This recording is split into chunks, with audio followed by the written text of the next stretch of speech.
putting in when the Liberal Democrat candidate met a man wearing a T-shirt carrying a cartoon showing Jesus and Mohammed, and then tweeted that image. He so irritated some members of the Muslim community that they demanded he be stripped of his position in the party. Majid Nawaz tweeted that he didn't feel threatened by the image despite the Islamic prohibition on likenesses of the Prophet. Zoe Conway reports. Majid Nawaz says he was standing up for liberal Muslims whose voices are seldom heard when he tweeted an image of a cartoon showing Jesus saying hey and Mohammed saying how you doing. This is not offensive, he wrote, and I'm sure God is greater than to feel threatened by it. He'd just been a guest on the BBC's Big Questions programme. In the front row were two students wearing T-shirts showing the Jesus and Mo cartoons. Would you like to see them? Oh, well, I mean, yeah. A debate then ensued about whether they had the right to wear them. Do they have the right to wear those T-shirts? Yes or no? No.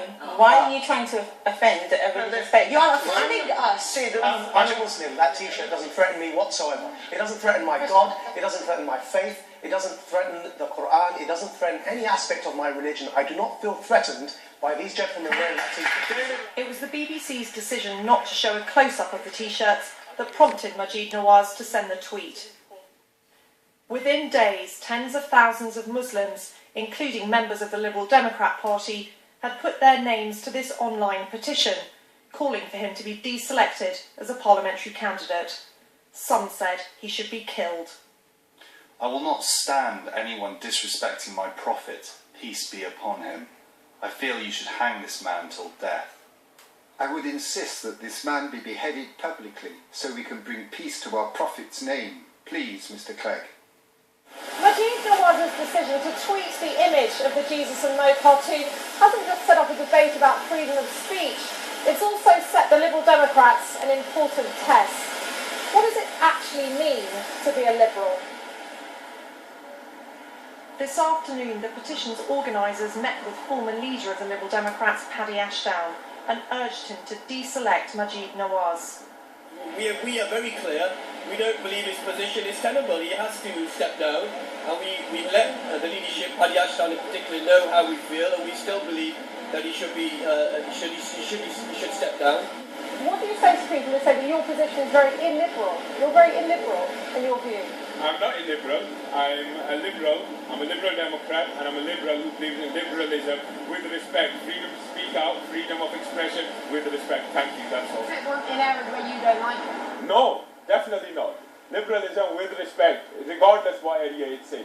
It doesn't matter if it offends someone, if it doesn't offend someone. That's a totally different argument. My argument is simple. Liberalism with respect. Thank you. So is Majid Nawaz's position safe? After the meeting, Lord Ashdown didn't appear to be offering any guarantee.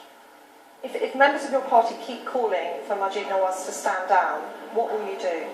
This is a matter for the proper procedures of the party, but in order for somebody to stand down, there has to be a clear case for that. He has expressed a minority view. He has a right to do that.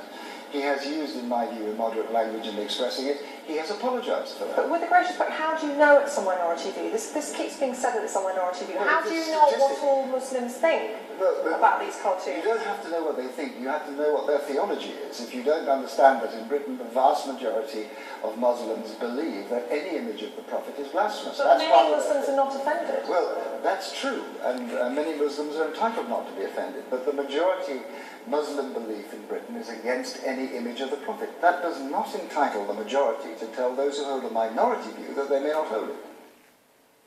The Jesus and Mo comic shows the two characters sharing a house. Majid Nawaz calls it a mild cartoon. Whether it's right to ever show a picture of the Prophet Mohammed is the subject of debate within Islam. Some of these people are saying that within Islam you can't draw pictures of people or of animals or of the Prophet Mohammed, peace be upon him, especially of the Prophet Mohammed, peace be upon him, and yet there are paintings drawn by Muslims who are more religious than the Muslims today who are complaining about this, and yet their paintings, they exist in art galleries around the world. So, this is not an issue which it just has one view. There are many different views within the Muslim community. The Liberal Democrats may hope their internal procedures can fix this row, But as of tonight, more than 21,000 people have signed the petition calling on Maajid Nawaz to go. The campaigners say the fight goes on. Well, that was Zoe Conway reporting. Earlier I spoke to the creator of the Jesus and Mo cartoons. He asked that his appearance and voice be disguised. I started by asking him if he's been overwhelmed by the attention his cartoons have received. I'm horrified, and yeah, I suppose I am quite bewildered, because the mindset of people who are so determined to take offence or to exploit that offence of others for their own ends is very alien to me. So yes, I find that bewildering. But I do think that rather than focusing on me, it is Maajid Nawaz that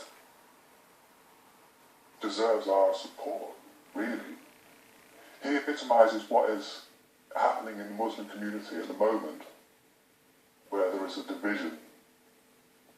The Muslim community is sorting itself out between your moderate, liberal, average, everyday Muslim who couldn't care less about a cartoon, who just wants to get on with his life,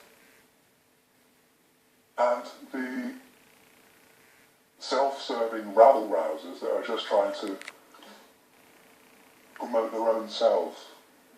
But for you as an atheist who finds the whole subject of religion inherently comical, they're all wrong. Of course, but it doesn't matter if you're wrong as long as you're not rabble-rousing, as long as you're not violent. Why did you start doing this cartoon? Well, I've always found religion very interesting and at the same time quite amusing. And I'd had the idea in my head for several years about featuring the two major prophets of the two major world religions in a cartoon strip. But it was actually the Danish cartoon fiasco that prompted me to actually begin. And so I did back in 2005 in September. Doesn't that suggest that you deliberately set out to court outrage? It might suggest that, but it's not true. I deliberately set out to have a laugh at religion and to provide amusement for atheists. But you do understand that depicting the Prophet is a great offence to Muslims? To some Muslims, not to all Muslims. And also, it's not my concern because I'm not a Muslim. Isn't it your concern if you give offence? No. It's my concern to make people laugh. I don't give offence to anyone deliberately. If they take offence, then that's their prerogative. They can take offence. You don't find something offensive about somebody anonymously making others unhappy? If they stumble upon it, then I admit that yes, they may find it offensive then. But they don't have to stay and they don't have to come back. It's the internet. There are thousands of things on the internet that I would find very offensive, and occasionally I stumble on them, but I don't go back. But if these cartoons are done to give amusement to yourself and to fellow atheists, if they should result in harm coming to someone, is that sufficient justification? The desire for a bit of humour, a bit of a laugh? I can't see that it's my problem. I can't see that as my problem. I can't be responsible for the actions of bad people. I am creating something to make my fellow atheists laugh. Other people take it differently. There are other people that gain strength from my cartoon. It's a very badly drawn, poorly executed, silly comic strip. But some people feel it's very important to them. They find it liberating. I don't want to say I have a duty, because that sounds pompous.